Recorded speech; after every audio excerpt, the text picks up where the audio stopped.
Hello,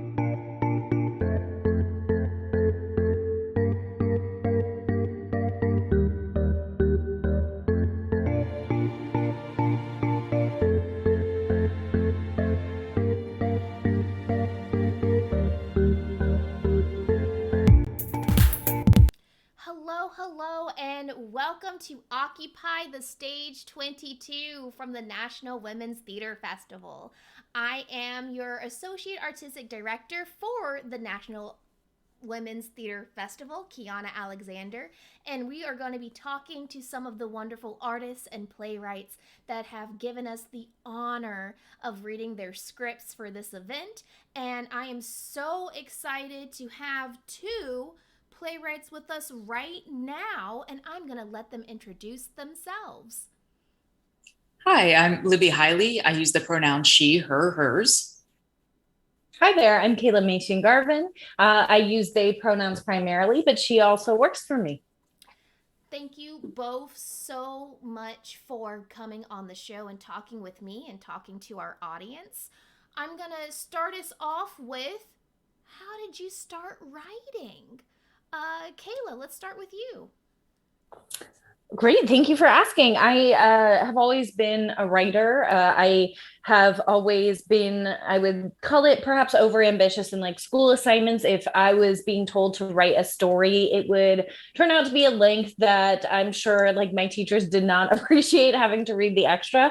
I've always kept a diary since I was a little kid. One of my first diaries, I started when I was like 6 and I got it on Christmas. And it starts with this story about how I was so scared that Santa was there that I wouldn't get out of my bed to go use the bathroom, and I was so concerned. I think you can hear a passing ambulance, but I was so concerned about that. So I've really been writing in non-dramatic form since as long as I could pick up a pen, and it really only occurred to me to start playwriting. I wrote my first play in high school for a one-act theater festival. I didn't continue doing that, even though I loved the process. I picked playwriting back up again towards the end of undergrad, as I was learning all the different facets of theater making, from directing to designing to writing. I discovered I really liked writing, although I was sort of more comfortable under the like umbrella of deviser until after I graduated from undergrad, when I began more seriously considering myself a playwright and putting my playwriting work out there in the world for folks to use. And I've sort of been obsessed since I was a kid with putting characters on stage that I can relate to and that I don't normally see, putting characters both like myself and also the people around me in the world. And as I've gotten older, I've gotten obsessed with exploring forms and structures that are new to me, and experimenting with new forms. So yeah, thank you so much for asking. I'd love to hear. I'm so excited to hear what Libby has to say. My answer's not terribly different from yours, I would say. Like, I've kind of always been a writer. Definitely was a huge reader as a kid, and like would write kind of terrible poems, and then like graduated into writing kind of terrible short stories. And then I moved on to playwriting, I would say, in college. I studied acting, and I wasn't a particularly good actor, but something about tearing scenes apart really appealed to me. So I kept studying it. But then I also found that I was kind of rewriting lines as much as I was saying them. And then I got this idea of what happens to a character who finds out they're in a play but doesn't know what a play is. And I wrote my first play my junior year of college. And I've been doing it off and on since then. I took a break a little bit in my 20s, and then came back to it like in my 30s. I love this idea that all playwrights kind of start so early on in their lives as just being storytellers. Be that short stories or poems, like that storytelling component of your personality is one of the first things you remember about yourself. Even in my very small experience as a playwright, like I relate to both your stories so much. Of even if I don't do it all the time, 5-year-old me was definitely out here building worlds and building characters. Absolutely. I love that we shall share that. So, I'm gonna move on to our next question though. how did you find out about Occupy the Stage? I So can jump in. It's a tie. Go for it, Libby. I was gonna say, I'll jump in. Like I lived in Raleigh, North Carolina, the first year that Occupy the Stage and Women's Theater Festival started, and one of my friends actually had a play. Michelle Corbett had a play and Occupy the Stage the first year, so I kind of knew about it very early on, but definitely through the whole theatrical community in Raleigh at the time. That's awesome. I was going to jump in because I'm not totally sure how I got connected with Occupy the first time around in 2019. It was, it's pre-pandemic, so anything back then, it was a fugue state. I don't know, but I'm very glad that it happened and that I did get connected with the festival because I really enjoyed it the first time around, and I'm very much looking forward to it in 2022 as well. And I think that's such a beautiful segue of between Occupy when you first participated to Occupy 2022. What differences as you as an artist, what difference between you then and you now would you say is more predominant? I hate the way that I phrased that question, but here we are in this moment together. I think, the world around us has changed so much. And what the pandemic has really made me think about is my priorities, where I spend my time and how I spend my time. And I think that Occupy both then and now is something that I find it easy to lean into.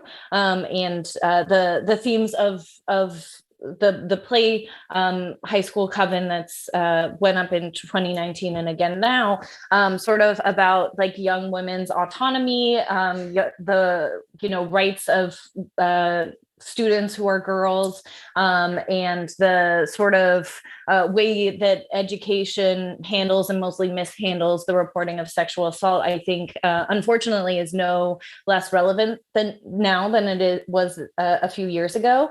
But I think just myself as an artist, I find myself, wanting to spend time on projects that resonate. Yeah, and for me, I think the biggest thing is my first experience with Occupy was the first year it started, and I was an audience member at the time, and I was writing plays, and I had just gotten back into playwriting after a lengthy break. And I think at that point, I was still trying to find my voice, and I think now I have found my voice. And I think that for me is the biggest difference. Oh, I love that there's this journey, even if it's not directly tied to Occupy, that there is this journey as an artist of like going to witness other people's work and other people's art. And even if it's not directly impacting you as an artist, you as a storyteller, like just the growth that you can experience over time of like just going to see other shows and readings definitely helps in that.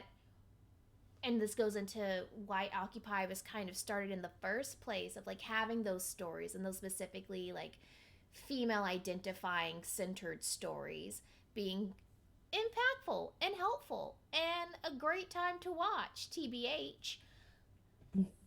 Kaela has already title dropped their show, but I would love for both of you to kind of share with our audience just a little bit about the piece we'll be reading of yours for Occupy 22.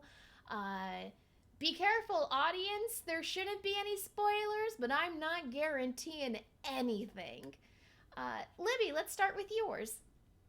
Sure. My play is titled Midnight Showing, and it is the story of a young filmmaker, a female filmmaker, who goes into the genre of the shock cinema, much like John Waters, who was her hero. And it's about her entire journey from a shock cinema maker in rural Virginia into being an artist who actually has films premiere both nationwide, internationally, and in museums when she turns into like a video filmmaker of like a more of an artistic type. But it's also about her mental breakdown, her struggle with being accepted for being an asexual filmmaker as well as a female filmmaker. and it's also a comedy. So even though it kind of deals with these heavy subjects of identity and how do we express ourselves and how do we create space for ourselves in a system that doesn't have a space for us, there's also a lot of humor in it as well. I have a personal anecdote about that script, but first, Kaela.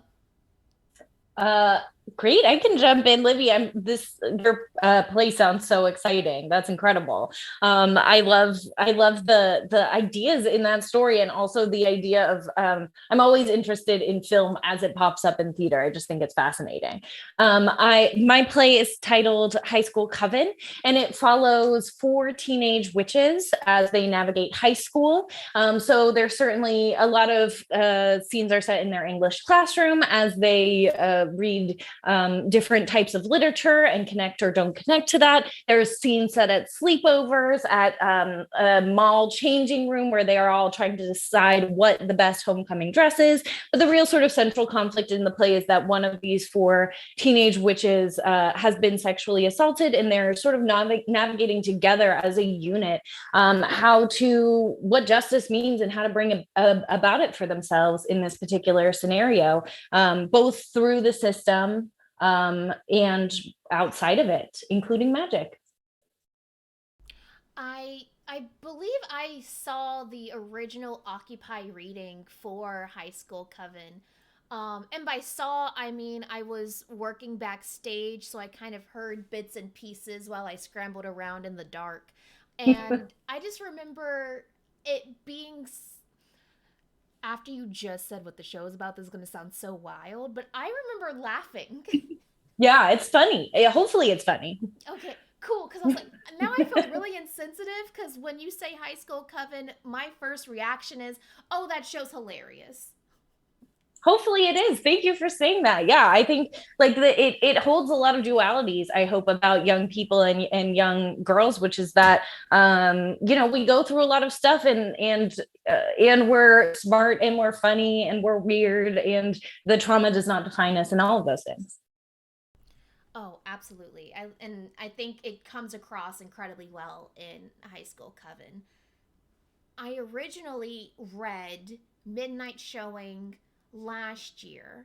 I forget, Libby, which event you had originally submitted the script for, but I read it, and I don't know, there was just something about it where, one, context for this story, or else it's not going to make any sense. I'm one of the slowest readers on the planet. All of the internal Women's Theater Festival people know, like, if it's a script you want me to read, I need at least 5 days, and even then, it's probably going to take me longer than that. So when I had Midnight Showing kind of land on my desk, which doesn't happen anymore because we're all remote, but when it landed on my desk and I read it in 2 days, I was like, oh, look at that. So it was just one story that's so compelling to me, and it was every page you didn't know what was going to happen, which so rarely happens for me now, because you kind of get the gist of like, oh, I know where the story's going to go, or oh, I can understand this character's arc, so I know where the decisions are going to come in. I had no clue what Midnight Showing was doing, and that was one of the most exciting parts for me as someone who does this for a living, who has to read scripts for a living, even if it is slowly. So, and this is me actively trying not to spoil anything. And I closed the PDF, and I immediately send a message to Johanna, and I'm like, I have never experienced a script that's so WTF.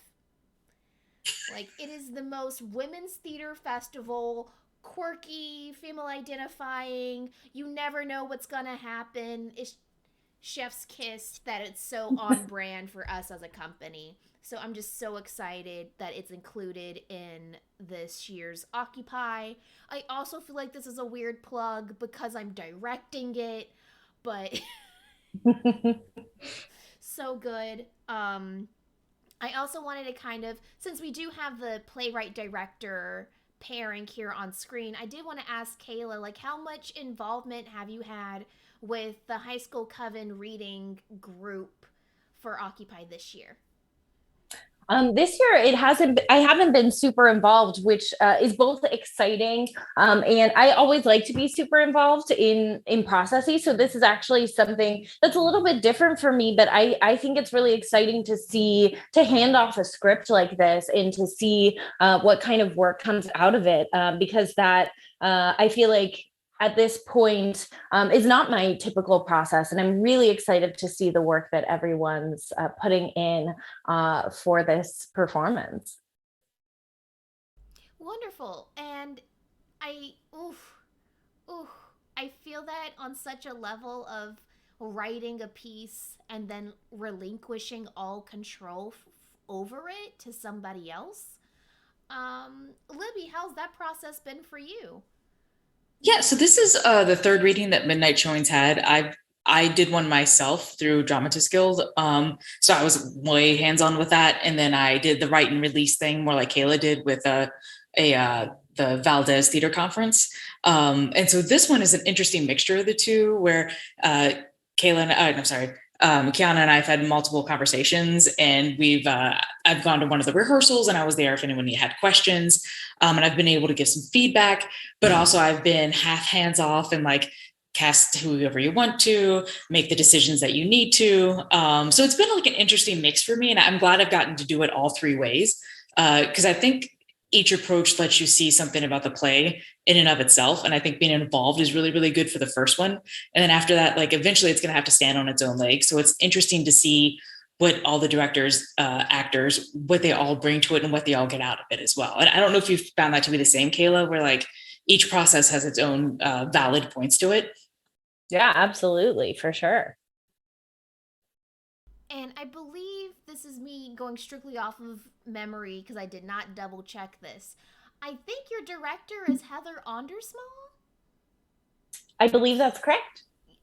Okay, I was just gonna ask like how has that pairing been for you? But if you're completely totally hands off, you might not even have a strong opinion. Um, so far everything's been good. I'm excited to see the work that comes out, and I feel like, yeah, I think this is the process for me where I'm really trusting of what the director is going to bring to the piece, and I trust the cast, and I'm excited to see how everything turns out. I too am equally excited to see how everything turns out. Thank you so much, Kaela, Libby, for spending a little bit of your time today with us to talk about your shows and talk about your history with this event as returning partners in crime with WTF.